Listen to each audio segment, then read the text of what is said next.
আপনি হঠাৎ এখানে কি করছেন? দেখুন, এটা আমার গ্রাম পঞ্চায়েত এলাকা। এখানকার আমি মেম্বার তৃণমূল কংগ্রেসের। এখানে আমি গ্রাম পঞ্চায়েতের মেম্বার। এটা আমার এলাকা, তৃতীয় খণ্ড জলপাই। এখানে এটা প্রাথমিক অবিনাশ স্মৃতি থাটপাট জলপাই। এটা একটা স্কুল। তো এখানে একটা ডাইনিং রুম হচ্ছিল, কিন্তু কয়েকদিন ধরেই কাজ হচ্ছে। ভোট ডিক্লেয়ারের আগে থেকে কাজটা শুরু হয়েছিল। কাজটা প্রায় কমপ্লিট, বসার সিটটা হয়ে গেলে কমপ্লিট হয়ে যেত। আর বসার সিটটা 3-4 দিন আগে হয়েছে। তো হঠাৎ আজকে সকালে আমাকে ফোন আসে যে কালকে রাতে কিছু লোকজন আসে। কারা আসে আমিও দেখিনি, এবং জনগণ রাত তো তারা দেখেছে যে এসছে, বাট কারা করেছে তারাও জানে না। হঠাৎ এসে সমস্ত এই ডাইনিং বসার যে সিটগুলো সমস্ত ভেঙে ঘুরিয়ে দিয়েছে। আপনিও দেখিয়েছেন এবং আমিও দেখতাম। তবে যারা করুক না কেন, এটা করা খুব ভুল করেছে। কাউকে সন্দেহ আরও করছেন? হ্যাঁ, সন্দেহ করতে গেলে বিরোধী পক্ষরাই করেছে।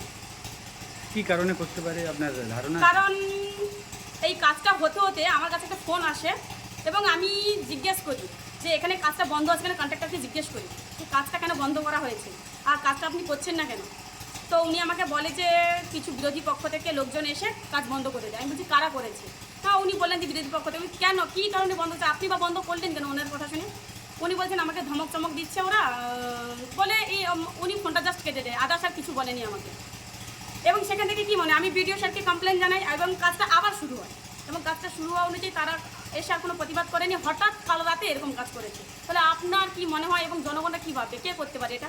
বিরোধী পক্ষরাই করেছে। আপনার নাম? আমার নাম অষ্টমী গিরি, বয়ালটু গ্রাম পঞ্চায়েতের তৃণমূল কংগ্রেসের মেম্বার।